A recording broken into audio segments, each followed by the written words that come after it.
The Crystal Forest, a magical kingdom home to mighty creatures, was once teeming with life.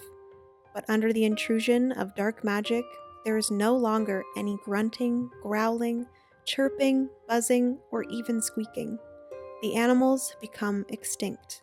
Beyond us mages, the only movement in this now desolate world is the clouds overhead, ocean tides, river currents, and wind blowing through the trees. We now go forth to gather the magic stones of the forest and arrange them according to the indexes of the now lost animals found within our spellbooks. It is only with these stones that the darkness, the bleakness, can be resisted and what has been lost can be returned to its rightful place. Hey friends, it is Jenna, what is up, and welcome back to the Board Game Garden. If you guys notice me moving funny, it's because I hurt my neck and I cannot move it, so I apologize. But today I'm going to be doing a how to play of this game right here. This is called Animals Gathering. It is published by Wonderful World Board Games. It's designed by Duguway and it is illustrated by Juan Momoko. And can we just talk about this cover? I think this might be one of my favorite covers ever. I am obsessed. But this is a family weight game. It is for 2 to 5 players. It plays in 20 to 40 minutes and it is for players 8 and up. I'm going to be showing you guys how to play this game, how to set it up, all the different components, what the box insert looks like, because the box insert in this game is fabulous. But before we get into this, I do quickly want to mention that they will be releasing this at the Festival de Jeux in Cannes, France. I believe that's how you pronounce it. And then they will also be starting to sell this on Amazon in hopefully April, and then it will also be available at Gen Con in August. So definitely keep your eyes peeled. But if you guys do want to see how to play Animals Gathering, or if you're here to see how Animal Gathering plays because you already have this, then just keep on watching and let's get into this video, shall we? Let's start off by taking a look at everything in the box. You start off with the rule book. You also have 35 different animal index cards with a bunch of different animals made up of all of the various shapes. There are 10 spell cards as well as 5 mage cards, 6 different magic dice, 2 of each different color, as well as 205 different shapes of magic stones. To start off the game, shuffle the mage cards, there are 5 of these, and deal 1 face-up in front of each player playing. Return any unused mage cards to the box. Each mage card has a unique color, mage number, as well as mage ability, which is outlined in the rulebook, and each mage card also shows a distribution of the die faces as well as a distribution of the animal types. Once each player has a mage card, shuffle the animal index cards and deal 3 to each player. Each player will then select 1 of the 3 for their starting card. Next up, form the animal index card deck by shuffling all remaining animal index cards and place it face down. Then flip over 5 cards to form the communal supply area within reach of all players.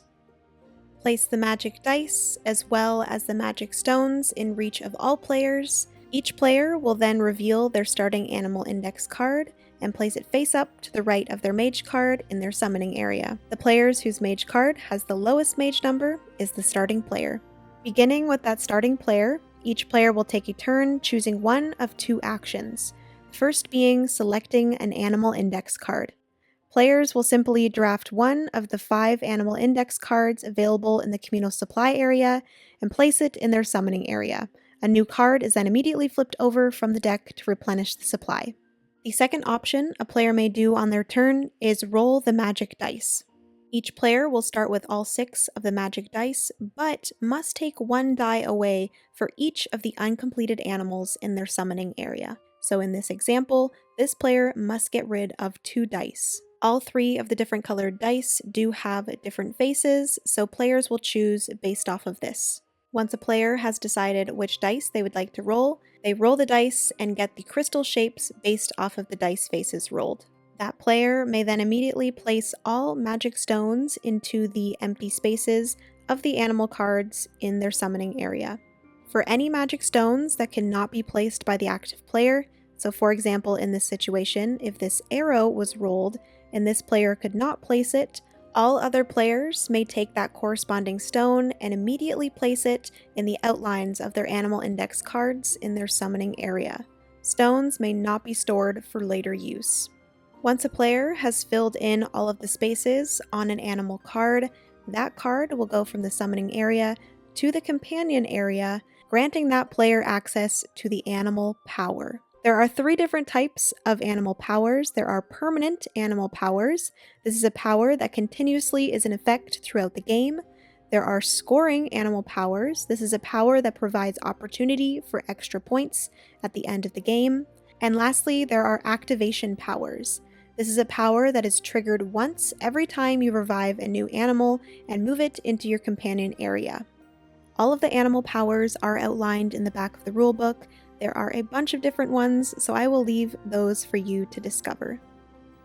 Additionally, there is also the spell cards and abilities game variant, where simply you just add in these spell cards. Each player gets 1 of these spell cards, and it just allows for each player to have another asymmetrical ability during play. Again, just like the animal powers as well as the mage abilities, all of these spell cards and abilities are in the back of the rulebook. And that's everything for Animals Gathering. Players will continue taking turns, either taking a card or rolling the dice, and once a player has 5 animals in their companion area, the game will end. Players will then add up all of the victory points for each of the animals in their companion area, any of the animals in their companion area that have endgame scoring, and finally, the player with the most points is the winner. And that is everything for Animals Gathering. Hopefully you guys enjoyed this how to play.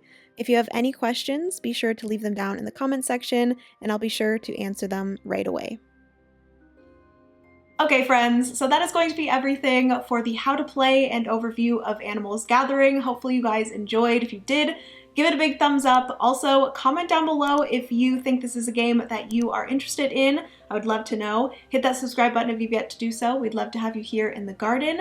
If you guys are at the Festival de Jeux, definitely go and check out their booth. I will have their booth number here if you want to go and see Animals Gathering. And then keep an eye out for the April release on Amazon, as well as it at Gen Con in August.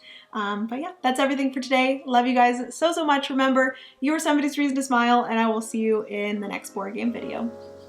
Bye, friends.